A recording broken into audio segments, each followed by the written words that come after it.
Assalamualaikum warahmatullahi wabarakatuh. Terima kasih kepada Bapak Muhammad Jamil selaku dosen mata kuliah kajian APBN dan APBD. Semoga limpahan rahmat serta salam senantiasa menghampiri kita semua. Pada kesempatan kali ini, kami dari kelompok 5 yang terdiri dari Nurul Hidayah, Nadia Nazifa, Muhammad Arman Maula, dan Dwi Fani Syutra Ritonga akan membahas tentang pengeluaran sektor ketahanan pangan. Langsung saja materinya. Ketahanan pangan adalah sebuah kondisi ketika semua orang pada segala waktu menerima akses secara fisik, sosial, ataupun ekonomi untuk mendapatkan pangan bagi seluruh anggota rumah tangga dengan kondisi pangan yang cukup, baik jumlah maupun mutu, aman, beragam, bergizi, serta tidak bertentangan dengan agama, keyakinan, dan budaya setempat. Penyelenggaraan pangan dilakukan berdasarkan asas kedaulatan, kemandirian, dan ketahanan pangan sesuai dengan amanat Undang-Undang Nomor 18 Tahun 2012 tentang pangan. Kedaulatan pangan diartikan sebagai hak negara dan bangsa yang secara mandiri menentukan kebijakan pangan yang menjamin hak atas pangan bagi rakyat dan yang memberikan hak bagi masyarakat untuk menentukan sistem pangan yang sesuai dengan potensi sumber daya lokal. Konsep ketahanan pangan atau food security mulai berkembang pada tahun 1943 ketika diadakannya Konferensi of Food and Agriculture yang mencanangkan konsep secure, adequate, and suitable supply of food for everyone. Ketahanan pangan merupakan kemampuan suatu bangsa untuk menjamin seluruh penduduknya memperoleh pangan dalam jumlah yang cukup, mutu yang layak, aman, dan juga halal, yang didasarkan pada optimalisasi, pemanfaatan, dan berbasis pada keragaman sumber daya domestik. Ketersediaan pangan dapat diwujudkan melalui proses kedaulatan pangan dan penganekaragaman pangan. Pemenuhan kebutuhan pangan merupakan hak negara dan hak bangsa yang secara mandiri menentukan kebijakan pangan yang menjamin hak atas pangan bagi rakyat dan yang memberikan hak bagi masyarakat untuk menentukan sistem pangan yang sesuai dengan potensi sumber daya lokal.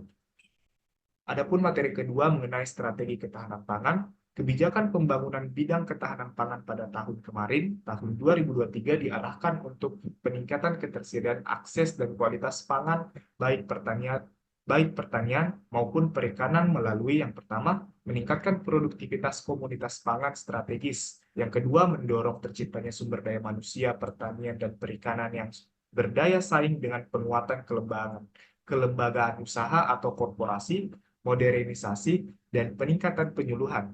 Yang ketiga, mendorong pemanfaatan teknologi dan data serta pengembangan iklim inovasi. Yang keempat, memperkuat sistem logistik pangan nasional dan transformasi sistem pangan yang berkelanjutan. Dan yang terakhir, yang kelima, mengakselerasi penyelesaian pembangunan infrastruktur sistem irigasi dan bendungan atau waduk. Slide selanjutnya adalah alokasi dana ketahanan pangan. Dapat dilihat pada gambar berikut, yaitu gambar anggaran ketahanan pangan dari tahun 2018 hingga 2023. Untuk mendukung pelaksanaan berbagai kebijakan dan pencapaian berbagai output strategis sebagaimana diuraikan, anggaran ketahanan pangan dalam APBN tahun anggaran 2023 kemarin mencapai 104.198,3 miliar. Sebagian besar anggaran ketahanan pangan tahun 2023 dialokasikan melalui BPP, terutama belanja KL atau negara dan lembaga yang terdiri atas belanja pada Kementan, KKP, dan Bappenas yang memiliki tugas pokok di sektor pangan, serta Kementerian PUPR terkait infrastruktur pertanian, yaitu irigasi dan waduk atau bendungan, serta Kemendes atau PDTT dalam mendukung ketahanan pangan. Sementara itu, alokasi melalui belanja non-negara dan lembaga meliputi penyaluran subsidi pupuk, subsidi bunga kredit resi gudang, dan antisipasi atas stok beras pemerintah dan stabilitas harga pangan. Untuk slide selanjutnya akan dijelaskan oleh rekan saya.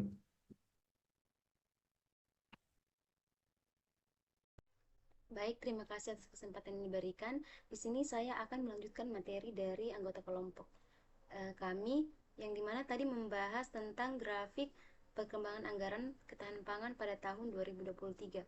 Di sini saya akan melanjutkan perkembangan anggaran ketahanan pangan pada tahun 2024, di mana pada ketahanan pangan pada tahun ini sudah termasuk dukungan pengendalian inflasi. Pemerintah menempatkan ketahanan pangan sebagai salah satu bidang prioritas pembangunan dalam kebijakan transformasi ekonomi pada tahun 2024. Kebijakan pembangunan bidang ketahanan pangan pada tahun ini diarahkan untuk peningkatan ketersediaan akses dan stabilisasi harga pangan yang dilakukan melalui yang pertama, peningkatan produksi domestik antara lain dengan perbaikan penyaluran sarana dan prasarana, optimalisasi lahan, pengendalian OPT dan DPI, penguatan riset budidaya dan pasca panen, serta penguatan kapasitas petani dan nelayan. Yang kedua, penguatan kelembagaan petani melalui korporasi petani, dukungan pembiayaan melalui subsidi dan bantuan lainnya, serta perlindungan usaha tani melalui asuransi pertanian. Yang ketiga, percepatan pembangunan dan rehabilitasi infrastruktur pangan, yakni jaringan irigasi dan bendungan. Yang keempat, pengembangan kawasan food estates, yaitu di Provinsi Kalimantan Tengah, Sumatera Utara, dan Nusa Tenggara Timur.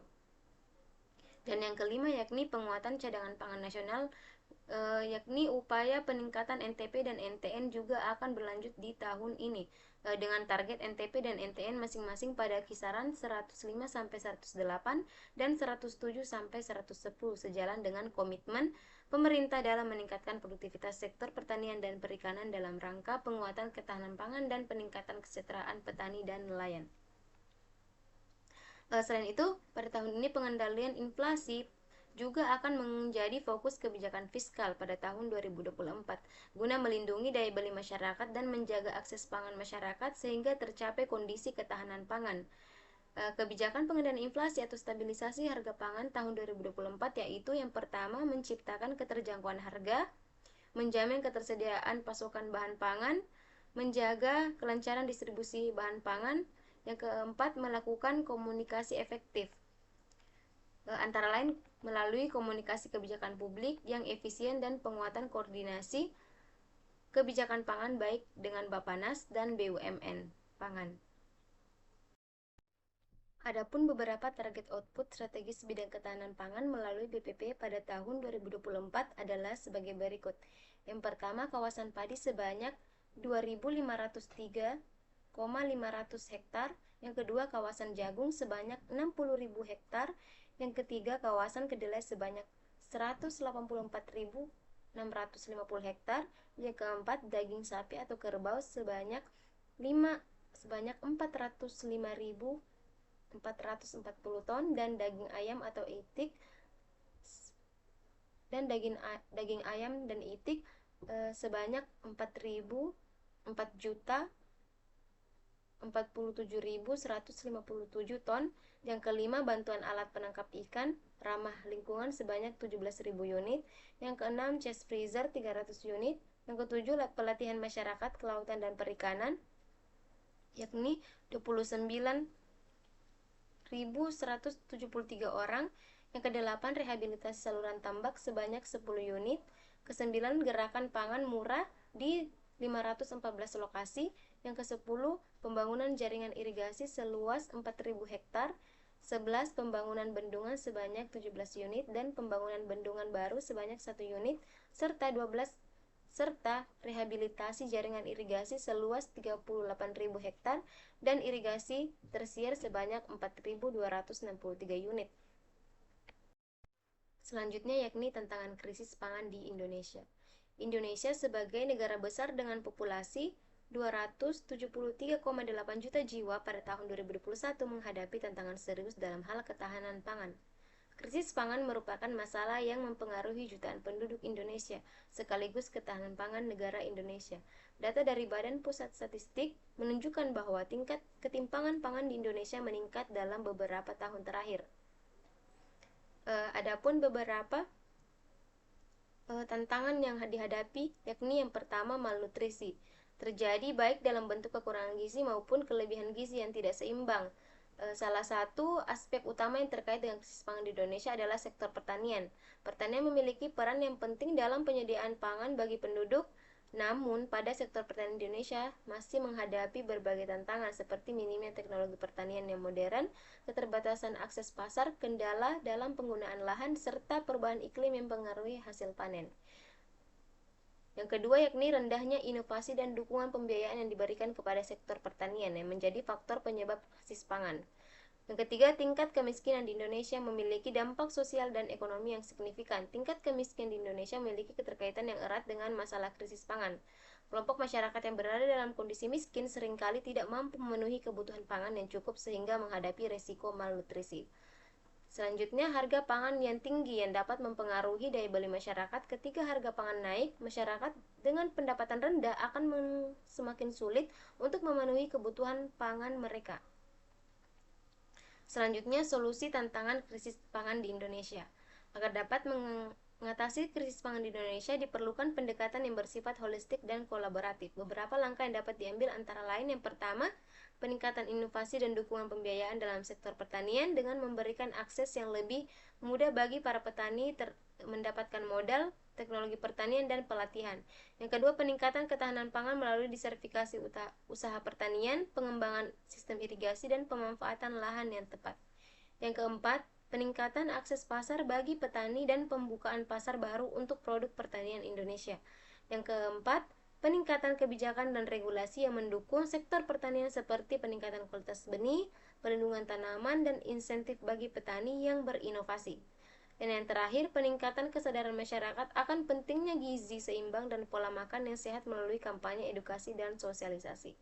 Baiklah, itu saja materi yang sempat saya bawakan. Saya serahkan ke pemateri selanjutnya. Baik, terima kasih atas kesempatan yang diberikan. Saya Nadia Nasefa akan melanjutkan materi mengenai kebijakan umum. Tujuan utama pembangunan pertanian adalah memajukan agribisnis dengan memperhatikan industri hulu, pertanian primer, industri hilir, dan jasa penunjang. Insentif ekonomi penting untuk mendorong pelaku agribisnis, pembatasan produk impor, dan peningkatan biaya masuk barang pertanian luar bertujuan mendukung produk lokal. Diversifikasi lahan pertanian menjadi lahan pemukiman dan industri menjadi kendala, dan pemerintah diharapkan membuat blueprint peta lokasi pengembangan sektor pertanian. Slide selanjutnya yaitu ketahanan pangan domestik atau lokal. Otonomi daerah diharapkan dapat memaksimalkan peran pemerintah daerah dalam meningkatkan ketahanan pangan nasional. Pemerintah daerah perlu mengembangkan keunggulan komparatif, menerapkan kebijakan yang terbuka, mendorong perdagangan antar daerah, dan menciptakan mekanisme pasar yang adil.